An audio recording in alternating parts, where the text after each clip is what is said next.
अल्लाह अकबर। एक बार हजरत उमर फारूक रदी अल्लाह तआला की बारगाह में, सुनिएगा बड़ा दिलचस्प वाक़या।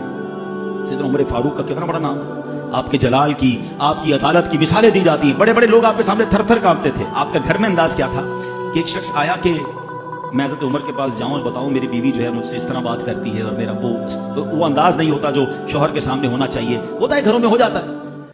तो हजरत उमर के दरवाजे पर पहुंचा ना, तो अंदर से उसे सैयदना उमर फारूक रदी अल्लाह तआला अन्हु की ज़ौजा उम्मे कुलसूम रदी अल्लाह तआला अन्हा की नाराजगी की आदम में गुफ्तगू कर रही थी। वो हजरत उमर से बात कर रही थी।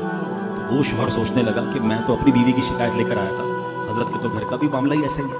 तो वो कहते मैं वापस होने लगा। हजरत उमर ने बुला लिया, क्यों आए थे?